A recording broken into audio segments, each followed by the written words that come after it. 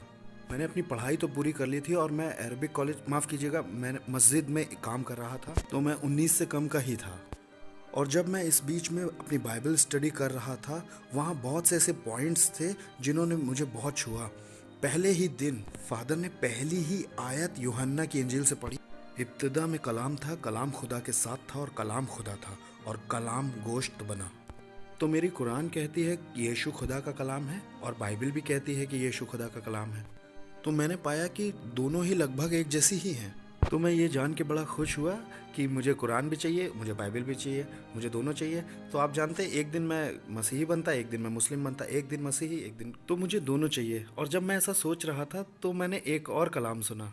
यूहन्ना के पहले चैप्टर की 12वीं आयत सबसे प्यारी आयत मेरे लिए। बाइबल में ऐसा लिखा है, अगर कोई यीशु को कबूल करेगा तो यीशु उसे ताकत देगा खुदा के बेटे बेटियां बनने की। आप जानते हैं कुरान की सारी आयतें ये कहती हैं कि हम इंसान खुदा के गुलाम हैं। अल्लाह मालिक है और मालिक गुलाम से प्यार नहीं कर सकता और गुलाम मालिक से प्यार नहीं कर सकता। मैं किसी का नौकर गुलाम नहीं बनना चाहता हूँ। कुरान कहती है कि तुम मेरे गुलाम हो। लेकिन जब मैंने यूहन्ना 1:12 सुना जो कहता है कि अगर तुम यीशु पर ईमान लाते हो तो यीशु तुम्हें खुदा के बेटे बेटियां बना देगा, तो मैंने तुरंत कहा कि मुझे यीशु चाहिए, क्योंकि मैं खुदा का बच्चा बनना चाहता था। और वहाँ से मैंने खुदा को डैडी कहना शुरू किया। उससे पहले मैं जानता ही नहीं था कि मैं खुदा को डैडी बुला सकता हूँ। आप जानते हैं यीशु ने दुआ सिखाई, वो अरमिक में कहती है Bundos Mayo. एक तरह से हमारे बाप, अबून उसने कहा। अरबी ज़ुबान में अबून का मतलब होता है हमारे बाप। अगर आप मुझसे पूछें तो मैं अपनी खुशी जाहिर नहीं कर पाऊंगा जब मैं अपने खुदा को बाप बुलाता हूँ। जब भी कभी मैं खुदा को बाप बुला, और जब कभी मैं सोचता हूँ कि इस कायनात को बनाने वाला मेरा बाप है, मुझे इस तरह की खुशी होती कि मैं उसे बता नहीं सकता। वो मेरे समझाने से बाहर है। जब आपको ये तजुर्बा होगा तभी आप इसे समझ सकते हो। मुझे खुदा बाप बुलाना बहुत अच्छा लगता है। वहाँ मैंने यीशु को कबूल किया। जब मैं डिवाइन नाम की जगह पर रह रहा था तो वहाँ पर बहुत से ऐसे पॉइंट्स थे जिन्होंने मेरी ज़िंदगी को छुआ, और वहाँ पर मैं मसीही बना। और इस बीच में मैं अपने घर से गायब था। मेरे घर वालों ने सोचा कि मैं मस्जिद में होऊंगा और मस्जिद वालों ने सोचा कि मैं घर में होऊंगा। लेकिन जब उन दोनों की आपस में बातें हुई तो वो समझ गए कि ना तो मैं मस्जिद में हूँ ना मैं घर पे हूँ। तो उन्होंने मुझे हर जगह ढूंढा। फिर उन्होंने कई जगह अखबारों में इश्तिहार दे दिया, टेलीविज़न पर और कई जगह, और आखिरकार उन्होंने मुझे पाया कैथलिक रिट्रीट सेंटर में, और मेरे वालिद वहाँ आ गए। वो बड़ा खौफनाक था क्योंकि उन्होंने मुझे बहुत बुरी तरह से मारा पीटा था। मेरी नाक से खून बह रहा था और मैं बेहोश हो गया था, और वो मुझे वहाँ से उठा के घर ले गए। मैं नहीं जानता कि किस तरह से वो ले गए, लेकिन वो वहाँ से उठा ले गए थे क्योंकि मैं तो बेहोश था। जब मुझे होश आया तो मैं एक छोटे से कमरे में था और वहाँ मुझ पे कोई कपड़े नहीं थे। मैं पूरी तरह से नंगा था। मेरे हाथ और पाँव चेन से बहुत टाइट बांधे गए थे और मैं बोल भी नहीं पा रहा था क्योंकि मेरे मुंह में मिर्च पाउडर डाला गया था, नाक में, आँख में। और आप जानते हैं, जहाँ कहीं भी मेरी खाल पर जख्म थे, घाव थे, उन्होंने लाल मिर्च डाल दी थी मुझे जलाने के लिए। और भी उन्होंने बहुत कुछ किया, क्योंकि ये कुरान में लगभग 18 जगह दिया है कि आपको एक नॉन बिलीव, कुछ जगह ये भी दिया है कि उसे मार दो जो इस्लाम छोड़ता है। तो मेरे वालिद कुरान के कानून का हुक्म मान रहे थे। वो और भी कुछ करना चाह रहे थे। उन्होंने कई दिन तक मुझे खाना नहीं दिया, पानी नहीं दिया। मैं पूरी तरह से सूख गया था और मैंने अपने फटे हुए होंठ से थोड़ा सा खून चाटने की कोशिश की गले को गीला करने के लिए। तब मेरा भाई आया और उसने मेरे मुंह के अंदर पेशाब कर दिया। उसने कहा, यही तुम्हारी सज़ा है मसीह में ईमान लाने के लिए। और कई दिन के बाद मेरा पेट खाना और पानी ना मिलने से पूरी तरह से ख़राब हो चुका था। मेरा जिस्म पूरी तरह से कमज़ोर हो गया था और मैं बिल्कुल हड्डी की तरह हो गया, और आखिर में मेरी याददाश्त भी पूरी तरह से चली गई। मैं कुछ सोच भी नहीं सकता था क्योंकि खाना पानी नहीं था। मैं बिल्कुल मरे हुए आदमी जैसा था। मैं नहीं जानता कितने दिन, शायद 20 दिन मैं उस कमरे में था। एक दिन मेरे वालिद वहाँ आए उस कमरे में और उन्होंने मेरी चेन खोल दी और मैं उस समय उठा हुआ नहीं था। उन्होंने मेरी गर्दन दबाई बहुत कस के, ये जानने के लिए कि मेरे शरीर में जान है कि नहीं। तो जब उन्होंने मेरी गर्दन दबाई मैं सांस नहीं ले पाया और मैं उनके हाथ में एक बड़ी चाकू देख सकता था। उन्होंने मुझसे कहा कि ये तुम्हारा आखिरी समय है, तुम्हारे लिए कोई उम्मीद नहीं। उन्होंने कहा, अगर तुम्हें अल्लाह चाहिए तो मैं तुम्हें जीने दूंगा, अगर तुम्हें यीशु चाहिए तो मैं तुम्हें मार दूंगा। मैं बताऊं, आप जानते हैं, जब मैं अपनी माँ की कोख में था तो सब ने कहा ये मर जाएगा, लेकिन वो मुझसे प्यार करते थे इतना कि मेरे लिए दुआ कर रहे थे कि मुझे ज़िंदगी मिले। लेकिन अब वो मुझे मारना चाहते हैं, तो मैं नहीं जानता। और मैं अपने वालिद को अच्छी तरह से जानता हूँ, वो मुझे मार देंगे। तो जब मैं ये समझ गया कि ये मेरी मौत का आखिरी लम्हा है तो मैंने सोचा कि यीशु भी तो मर गए लेकिन दोबारा ज़िंदा हुए। अगर मैं यीशु पे यकीन करता हूँ, मरता हूँ, तो मैं भी ज़िंदगी पा सकता हूँ। आप जानते, एक तरह की खुशी थी कि यीशु में मरना अच्छा है। जब मैंने ऐसा फैसला लिया तो एक तरह की रोशनी मेरे माथे पर लगी, जैसे चांद की रोशनी कुछ मेरे सिर में लगा और एक तरह का बिजली का झटका जैसा मुझे लगा और कुछ मेरे अंदर इतनी ताकत आ गई। आप जानते, कहीं से मेरे शरीर के अंदर इतनी जान आ गई कि मैं खुद को कंट्रोल नहीं कर पा रहा था। इतनी ताकत थी मेरे हड्डियों में। मैंने अपने वालिद का हाथ नीचे खींचा और जोर से चिल्लाया, यीशु। और जब मैं चिल्लाया तो वो ज़मीन पर गिर पड़े, और जब वो गिरे तो उनके हाथ में जो चाकू था वो उनके छाती पे लगा और एक बड़ा ज़ख्म हो गया, और वहाँ से बहुत खून निकलने लगा, और एक तरह का झाग उनके मुंह से निकलने लगा, और वो बहुत तेज़ चिल्लाए, और सब एक तरह के शौक में थे। मेरा भाई हो, माँ और बहनें, उनको नहीं मालूम था क्या हो रहा है। उन्होंने सोचा मेरे बाप मर गए हैं। सब उन्हें उठा करके हॉस्पिटल की तरफ भागे, और जब वो जा रहे थे तो उन्होंने बाहर से मेरा रूम लॉक करना भूल गए। और मेरे अंदर जो ताकत थी मैं आपको बता नहीं सकता हूँ, क्योंकि मैं तो बिल्कुल हड्डी की तरह हो गया था। कोई खाना नहीं, बहुत दिन से, 20 दिन से ज़्यादा हड्डी तो हो गया था, लेकिन बहुत एनर्जी थी। तो मैं तुरंत बाहर आया, मैंने अपने वालिद के कपड़े पहने, टैक्सी स्टैंड तक आया टैक्सी लेने के लिए, और सीधा वहाँ से भाग गया। रास्ते में जो आदमी टैक्सी चला रहा था वो एक क्रिश्चियन था। उसने मेरे लिए मिठाई और जूस बहुत कुछ लिया। उसको मेरा स्ट्रगल मालूम है, उसने मुझे पोटा छोड़ा। वो अभी भी मेरे कांटेक्ट में है और मेरा बहुत अच्छा दोस्त है, वो टैक्सी ड्राइवर। तो मैं निकल गया और पोटा आ गया। उस दिन मैंने सचमुच में जाना कि मेरा यीशु आज भी जिंदा है। जब मैंने उसे अपनी ज़रूरत के लिए पुकारा, उसने मुझे बचाया। इसका मतलब है कि वो यहाँ भी है। जब मैं आपसे बात कर रहा हूँ तो ये मेरी लाइफ है। हर कहीं मैं जानता हूँ कि वो मौजूद है, क्योंकि मेरे कन्वर्जन के 18 साल हो गए हैं। मैंने कभी नहीं सोचा था कि मुस्लिम मुझे जीने देंगे 18 साल तक। और मैंने मिडिल ईस्ट में भी प्रीच किया है, वहाँ अरब आए थे और कुछ भी नहीं हुआ। तो इसका मतलब है यीशु जिंदा है और मुझे बचा रहे हैं। नहीं, कभी नहीं। देखिए, आपको भी नहीं डरना चाहिए। मरने का डर तो एक तरह की बेवकूफ़ी है। जानते हैं क्यों? क्योंकि जितने पैदा हुए हैं उन्हें एक ना एक दिन तो मरना ही है। 100% उन सबको मरना है। आपको भी मरना है, सबको मरना है। आप मौत से डरो या ना डरो, आपको मरना है, ये एक फैक्ट है। और मैं तो ये कहूँगा, एक बात जो धरती पर तय है वो है आपको मौत आनी है। इस वक्त जब मैं आपसे बात कर रहा हूँ, मैं इस बारे में श्योर नहीं हूँ कि ये ब्रॉडकास्ट होगा भी कि नहीं, क्योंकि कुछ भी हो सकता है। मैं इस बारे में श्योर नहीं हूँ कि मैं रात का खाना खा पाऊंगा कि नहीं। मैं इस बारे में श्योर नहीं हूँ कि मैं भारत वापस जा पाऊंगा कि नहीं। मैं बिल्कुल श्योर नहीं हूँ। मैं श्योर नहीं हूँ कि मेरे बच्चे अच्छे से पढ़ेंगे और सर्टिफिकेट लाएंगे। मैं किसी चीज़ के बारे में श्योर नहीं हूँ। लेकिन एक बात के लिए मैं बिल्कुल श्योर हूँ कि मुझे मौत आनी है। जितनी भी बातें हैं सब बेठिकाना है, और आप कोशिश करते हैं, कुछ हो सकता है, कुछ नहीं हो सकता है, लेकिन श्योर नहीं है। लेकिन एक बात है जो बिल्कुल तय है, वो है मौत।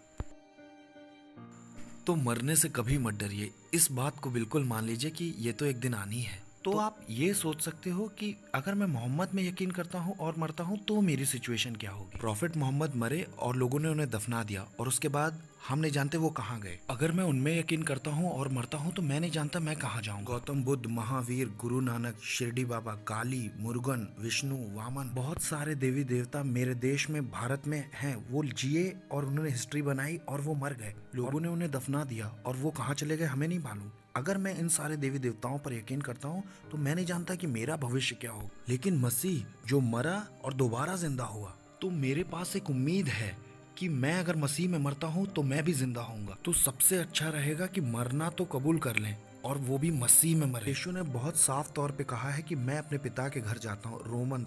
माफ कीजिएगा, यूहन्ना 14:3 में, मैं अपने पिता के घर जाता हूँ, वहाँ बहुत से मकान हैं और मैं तुम्हारे लिए जगह तैयार करता हूँ ताकि आकर तुमको ले जाऊँ। तो मैं तो बड़ा खुश हूँ कि मेरा यीशु वहाँ मेरे लिए बहुत बड़ा बंगला तैयार कर रहा है, क्योंकि अगर उसका काम एक बार खत्म हो गया तो वो मुझे आके ले जाएगा। और मुझे लगता है कि वो बहुत बड़ा बंगला है, क्योंकि 18 साल से मुस्लिम मुझे मारने की कोशिश कर रहे हैं, लेकिन मार नहीं पाए। इसका मतलब है कि कंस्ट्रक्शन चल रहा है, एक बार काम खत्म हुआ तो वो मुझे ले जाएंगे और तभी मुस्लिम मुझे मार सकेंगे, उससे पहले कोई नहीं। तो मैं मरने से नहीं डरता, ये तो तय है। एक चीज मैं सोचता हूँ कि मौत के बाद क्या। हमेशा की जिंदगी के लिए आपको यीशु की जरूरत है। हर धर्म ये कहता है कि खुदा और इंसान के बीच में कोई समस्या है तो वो है पाप, और इस्लाम में उनके पास अपने पापों के लिए कुर्बानी है जानवरों की। अपने पापों के लिए वो जानवरों को कुर्बान करते हैं। हिंदुइज्म में अगला जन्म, लेकिन सिर्फ क्रिश्चियनिटी में यीशु मसीह ने हमारे उसकी सजा भुगत ली और मेरे सब पापों को हटा दिया और मुझे बिल्कुल पाक कर दिया। और अब वो मुझे खुदा बाप को दे सकता है, ये कहते हुए कि अब ये पाक है। अब मैंने इसे पाक कर दिया है और इसकी सारी सजा, इसके गुनाह, पाप अपने ऊपर ले लिए हैं, अब इसे आप जन्नत में आने दे सकते हो। तो यीशु मेरे नजात देने वाले हैं और वो एक परफेक्ट इंसान है क्योंकि मैं एक इंसान हूँ। मेरा सेवियर एक इंसान ही होना चाहिए और वो परफेक्ट खुदा भी है क्योंकि मुझे हमेशा की जिंदगी चाहिए और खुदा ही इटर्नल लाइफ दे सकता है। आपको मैं आसानी से समझा सकता हूँ कि पाप करने से मौत आती है, पाप से मौत आती है। तो मौत को हटाने के लिए आपको क्या करना चाहिए? अच्छा, अंधेरे को हटाने के लिए जैसे आप रोशनी को लाते हैं, वैसे ही मौत को हटाने के लिए आपको ज़िंदगी चाहिए। किसकी ज़िंदगी? पुराने अहदनामे में वो जानवरों की कुर्बानी देते थे क्योंकि वो मानते थे कि खून में ही ज़िंदगी होती है। मुस्लिम तो आज भी कुर्बानी करते हैं, लेकिन मेरी मौत को हटाने के लिए मुझे फिरदौस की ज़िंदगी चाहिए। और ये इटर्नल लाइफ मुझे कहाँ से मिल सकती है? सिर्फ खुदा से। और ये है जो यीशु ने क्रूस पर दी।